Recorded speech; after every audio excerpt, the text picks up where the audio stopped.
नारायणं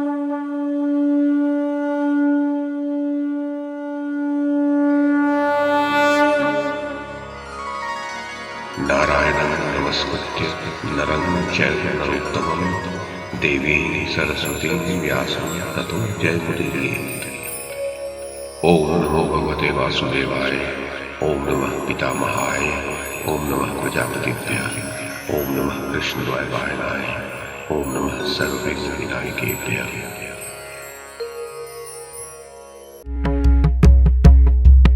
नमस्कार। महाभारत कथा श्रृंखला में आपका स्वागत है। श्रीमन महर्षि वेद व्यास द्वारा रचित महाकाव्य महाभारत को एक कथा श्रृंखला के रूप में प्रस्तुत करते हुए पिछली कड़ी में मैंने मूल संस्कृत ग्रंथ के प्रथम पर्व, जो आदि पर्व के नाम से प्रसिद्ध है, उसके 15वें उपपर्व अर्थात अर्जुन वनवास पर्व में कही गई अर्जुन द्वारा नियम भंग और वनवास के संकल्प की जो कथा है उसे आपको सुनाया था। अब इस कड़ी में इसी अर्जुन वनवास पर्व में अर्जुन के 12 वर्षों के वनवास की जो कथा कही गई है उसे मैं कमल किशोर आपको सुनाता हूँ।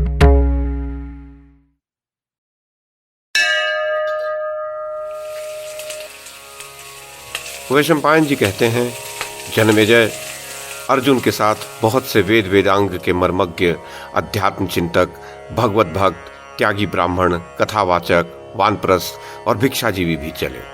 स्थान स्थान पर कथाएं होती। उन्होंने सैकड़ों वन, सरोवर, नदी, पुण्य तीर्थ, देश और समुद्र के दर्शन किए। अंत में हरिद्वार पहुंचकर वे कुछ समय के लिए वहां ठहर गए। ब्राह्मणों ने स्थान स्थान पर अग्निहोत्र की स्थापना कर ली। स्वाहा स्वाहा की गंभीर ध्वनि से सारा वन प्रांत गूंज उठा। एक दिन अर्जुन स्नान करने के लिए गंगा जी में उतरे। वे स्नान तर्पण करके हवन करने के लिए बाहर निकलने ही वाले थे कि नागकन्या उलूपी ने कामासक्त होकर उन्हें जल के भीतर खींच लिया और अपने भवन को ले गई। अर्जुन ने देखा कि वहां यज्ञ की अग्नि प्रज्वलित हो रही है। उन्होंने उसमें हवन किया और अग्निदेव को प्रसन्न करके नागकन्या उलूपी से पूछा, सुंदरी, तुम कौन हो? तुम ऐसा साहस करके मुझे किस देश में ले आई हो? उलूपी ने कहा, मैं ऐरावत वंश के कौरव्य नाग की कन्या उलूपी हूं। नरश्रेष्ठ, जब आप स्नान करने के लिए समुद्र कामनी नदी गंगा में उतरे थे, उस समय आपको देखते ही मैं काम वेदना से मूर्छित हो गई थी। मैं आपके ही लिए कामदेव के ताप से जल रही हूँ। मैंने आपके सिवा दूसरे को अपना हृदय अर्पण नहीं किया है, अतः मुझे आत्मदान देकर आनंदित कीजिए। अर्जुन ने कहा, देवी, मैंने धर्मराज युधिष्ठिर की आज्ञा से 12 वर्ष के ब्रह्मचर्य का नियम ले रखा है। मैं स्वाधीन नहीं हूँ। मैं तुम्हें प्रसन्न करना चाहता तो हूं, परंतु मैंने अब तक कभी किसी प्रकार असत्य भाषण नहीं किया है। नागकन्या, तुम ऐसा कोई उपाय करो जिससे मुझे झूठ का दोष न लगे, तुम्हारा भी प्रिय हो और मेरे धर्म को भी हानि न पहुंचे। उलूपी ने कहा, आप लोगों ने द्रौपदी के लिए जो मर्यादा बनाई थी उसे मैं जानती हूँ, परंतु वह नियम द्रौपदी के साथ धर्म पालन करने के लिए है। इस लोक में मेरे साथ उस धर्म का लोप नहीं होता। साथ ही आर्त रक्षा भी तो परम धर्म है। मैं दुखनी हूँ, आपके सामने रो रही हूँ। यदि आप मेरी इच्छा पूर्ण नहीं करेंगे तो मैं मृत्यु को प्राप्त हो जाऊंगी। मेरी प्राण रक्षा करने से आपका धर्म लोप नहीं होगा, आर्त रक्षा का पुण्य ही होगा। मैं आपकी शरण में आई हूँ और बार बार दुखी होकर गिड़गिड़ा रही हूँ। मैं आपके प्रति अनुरक्त हूँ और आपसे समागम की याचना करती हूँ, अतः मेरा प्रिय मनोरथ पूर्ण कीजिए। मुझे आत्मदान देकर मेरी कामना सफल कीजिए। वैशंपायन जी कहते हैं, जन्मेजय, अर्जुन उलूपी की प्राण रक्षा को धर्म समझकर रात भर वहीं रहे और उन्होंने उसकी इच्छा पूर्ण की। दूसरे दिन वे वहां से निकलकर हरिद्वार आ गए। भारत जाते समय उसने अर्जुन को वर दिया कि आप जल में सर्वत्र अजेय होंगे और सभी जलचर आपके वश में रहेंगे, इसमें संशय नहीं है। इस प्रकार अर्जुन ने उलूपी के गर्भ से अत्यंत मनोहर तथा महान बल पराक्रम से संपन्न इरावान नामक महाभाग पुत्र उत्पन्न किया। हरिद्वार आकर अर्जुन ने वहां की सारी घटना ब्राह्मणों से कही। तदनंतर वे हिमालय की तराई में गए। अगस्त्यवट, वशिष्ठ पर्वत, भृगुतुंग, हिरण्यबिंदु आदि पुण्य तीर्थों में स्नान करते, ऋषियों के दर्शन करते विचरण करने लगे। उन्होंने बहुत सी गौवें दान की। भारत फिर उस यात्रा में कुरुश्रेष्ठ धनंजय ने क्रमशः अनेक तीर्थों का तथा नैमिषारण्य तीर्थ में बहने वाली रमणीय उत्पलनी नदी, नंदा, अपर नंदा, यशस्विनी कौशिकी, महानदी, गया तीर्थ और गंगा जी का भी दर्शन किया। तदनंतर अंग, वंग और कलिंग आदि देशों के तीर्थों के दर्शन किए। जो कुछ ब्राह्मण अर्जुन के साथ रह गए थे वे भी कलिंग देश की सीमा से उनकी अनुमति लेकर लौट पड़े, परंतु अर्जुन आगे बढ़े और महेंद्र पर्वत पर होकर समुद्र के किनारे चलते चलते मणिपुर पहुंचे। वहां के राजा चित्रवाहन बड़े धर्मात्मा थे। उनकी सर्वांग सुंदरी कन्या का नाम चित्रांगदा था। उस नगर में विचरण करती हुई उस सुंदर अंगों वाली चित्रवाहन कुमारी को अकस्मात देखकर अर्जुन के मन में उसे प्राप्त करने की अभिलाषा हुई। उन्होंने समझ लिया कि ये यहाँ की राजकुमारी है और राजा चित्रवाहन के पास जाकर कहा, राजन, मैं कुलीन क्षत्रिय हूं, आप मुझसे अपनी कन्या का विवाह कर दीजिए। चित्रवाहन के पूछने पर अर्जुन ने बतलाया कि मैं पांडुपुत्र अर्जुन हूं। चित्रवाहन ने कहा कि वीरवर, मेरे पूर्वजों में प्रभंजन नाम के एक राजा हो गए हैं। उन्होंने संतान न होने पर उग्र तपस्या करके देवाधिदेव महादेव को प्रसन्न किया। महादेव ने वर दिया कि तुम्हारे वंश में सबके एक एक संतान होती जाएगी। वीर, तब से हमारे वंश में वैसा ही होता आया है। मेरी यह एक ही कन्या है जिसे मैं पुत्र ही समझता हूं। इसका मैं पुत्रिका धर्म के अनुसार विवाह करूंगा, जिससे इसका पुत्र मेरा दत्तक पुत्र हो जाए और मेरा वंश प्रवर्तक बने। भरत श्रेष्ठ, तुम्हारे द्वारा इसके गर्भ से जो एक पुत्र उत्पन्न हो वह यहीं रहकर इस कुल परंपरा का प्रवर्तक हो। इस कन्या के विवाह का यही शुल्क आपको देना होगा। पांडुनंदन, इसी शर्त के अनुसार आप इसे ग्रहण करें। तथास्तु कहकर अर्जुन ने वैसा ही करने की प्रतिज्ञा की और उस कन्या का पाणी ग्रहण करके उन्होंने 3 वर्षों तक उसके साथ उस नगर में निवास किया। जन्मेजय, उसके गर्भ से पुत्र उत्पन्न हो जाने पर उस सुंदरी को हृदय से लगाकर अर्जुन ने विदा ली तथा राजा चित्रवाहन से पूछकर वे पुनः तीर्थों में भ्रमण करने के लिए चल दिए।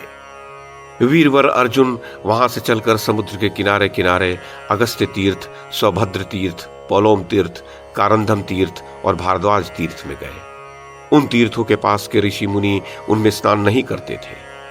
अर्जुन के पूछने पर ज्ञात हुआ कि उनमें बड़े बड़े ग्राह रहते हैं जो ऋषियों को निगल जाते हैं। तपस्वियों के रोकने पर भी अर्जुन ने सौभद्र तीर्थ में जाकर स्नान किया। स्नान करते समय जल के भीतर विचरने वाले एक महान ग्राह ने नरश्रेष्ठ कुंती कुमार धनंजय का एक पैर पकड़ लिया, परंतु बलवानों में श्रेष्ठ महाबाहु कुंती कुमार बहुत उछल कूद मचाते हुए उस जलचर जीव को लिए दिए जल से बाहर निकल आए। परंतु उस समय ये बड़ी विचित्र घटना घटी कि वह ग्राह तत्क्षण एक सुंदरी अप्सरा के रूप में परिणत हो गया।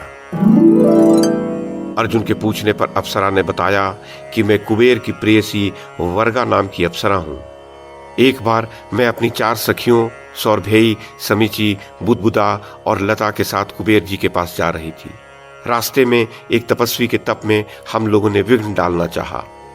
तपस्वी के चित्त में काम का तो उदय नहीं हुआ, परंतु उन्होंने क्रोधवश श्राप दे दिया कि तुम 5 ग्राह बनकर 100 वर्षों तक जल में रहोगी। भरतवंश के महापुरुष उन ब्राह्मण का श्राप सुनकर हमें बड़ा दुख हुआ।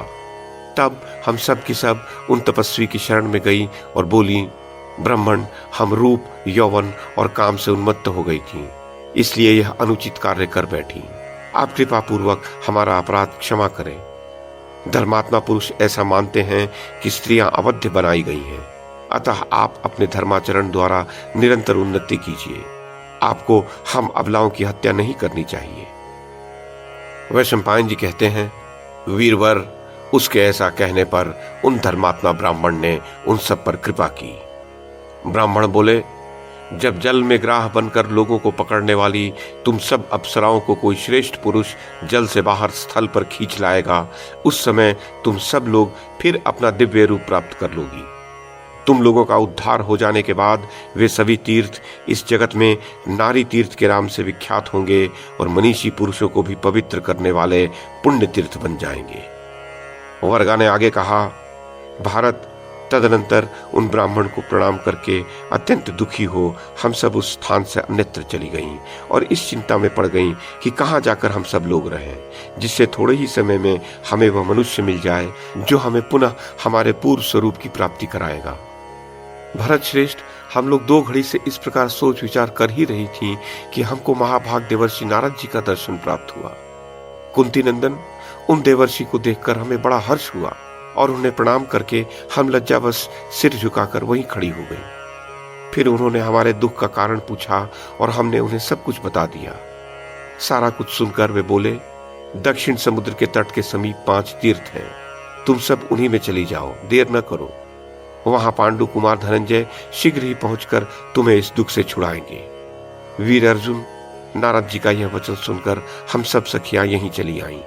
अनग, आज सचमुच ही आपने मुझे उस श्राप से मुक्त कर दिया। ये मेरी 4 सखियां और हैं और अभी जल में ही पड़ी हैं। वीरवर, आप यह पुण्य कर्म कीजिए, इन सबको श्राप से छुड़ा दीजिए।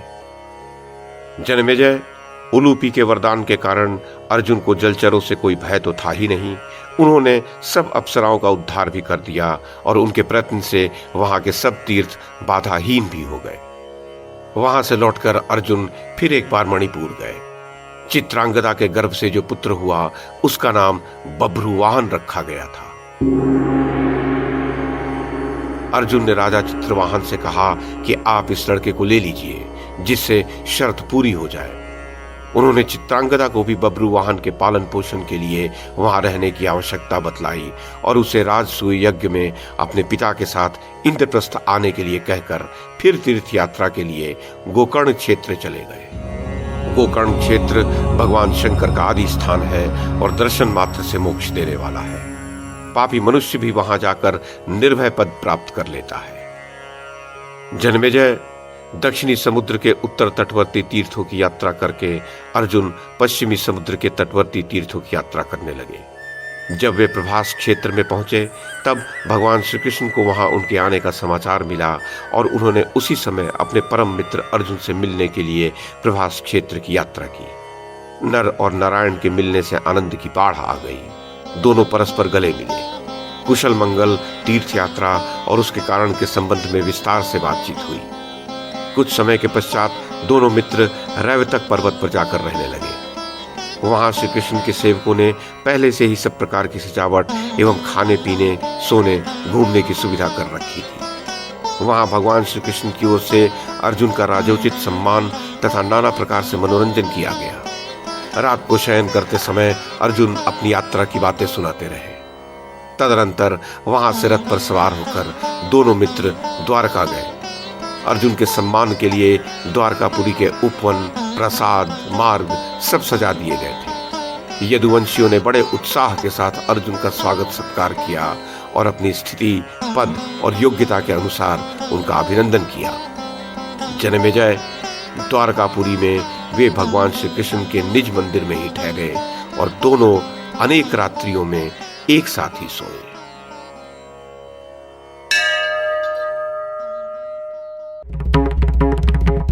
तो ये थी आदि पर्व के 15वें उपपर्व अर्थात अर्जुन वनवास पर्व में कही गई अर्जुन के 12 वर्षों के वनवास की कथा। इस कथा के साथ ही अर्जुन वनवास पर्व समाप्त होता है और इसके पश्चात आता है आदि पर्व का 16वां उपपर्व जो सुभद्रा हरण पर्व शीर्षक से उल्लेखित है। उसकी कथा अगली कड़ी में सुनाऊंगा। इस कड़ी में बस इतना ही।